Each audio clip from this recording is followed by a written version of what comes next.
A'udzu billahi minasy syaithanir rajim. Bismillahirrahmanirrahim.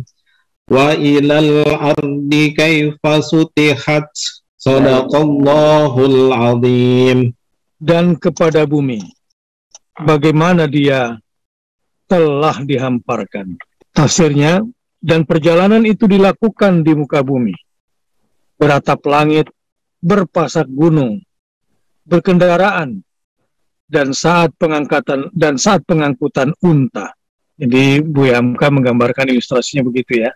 Dan perjalanan itu dilakukan di muka bumi, beratap langit, berpasak gunung, berkendaraan, dan saat pengangkutan unta. Ini yang digambarkan Ustaz Diren tadi, bahwa ulama salaf menggambarkan kita berada di atas unta itu, di bawah langit, berpasak gunung, dan berada di atas hamparan bumi.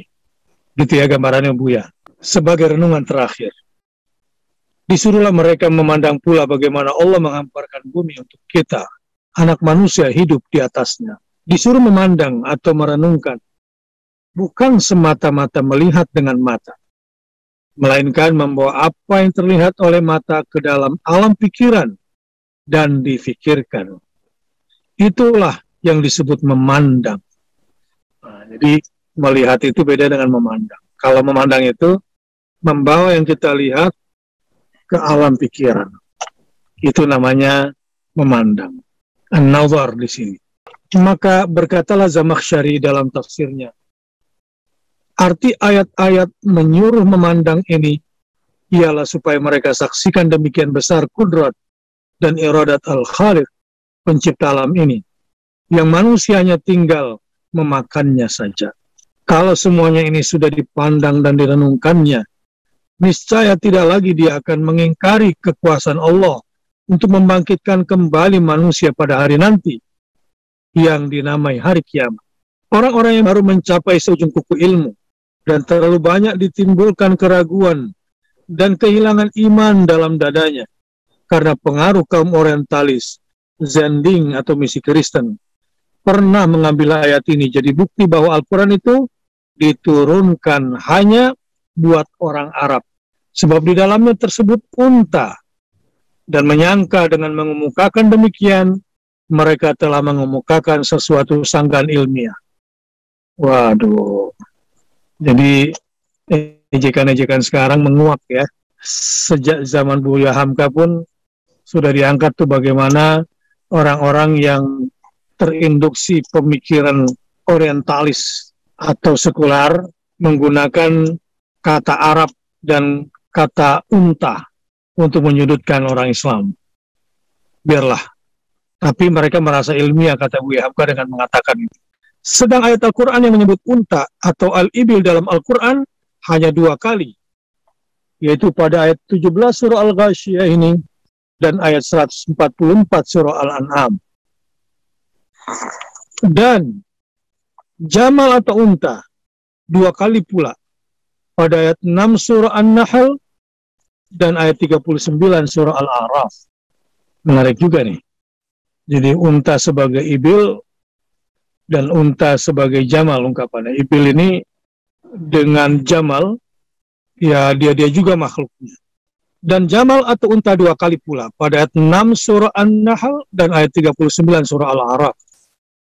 Dan tidak mereka hendak memerhatikan bahwa laba-laba membuat sarang, lebah membuat madu, keledai memikul beban, nyamuk yang paling kecil, lalat yang kecil pula, dibuat juga permisalannya dalam Al-Quran.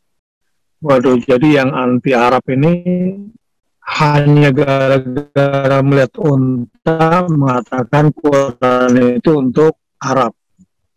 Jadi picak sebelah ya matanya kalau gitu ya. Padahal Allah menyebutkan juga selain unta di sini. Disebutkan ada lebah, ada keledai, sampai kepada semut dan lalat. Kenapa itu tidak dia angkat? Emangnya itu semut cuma ada di Arab, lalat ada di Arab, nyamuk ada di Arab gitu ya.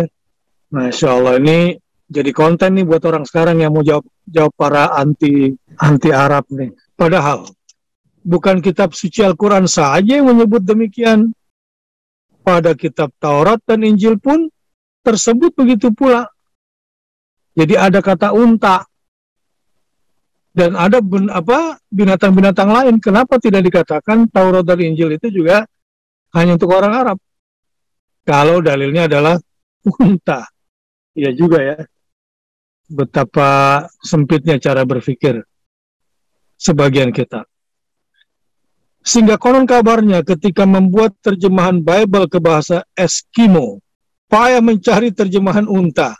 Karena binatang yang ada di sana hanya ilama. Tidak ada bagian dunia yang lain.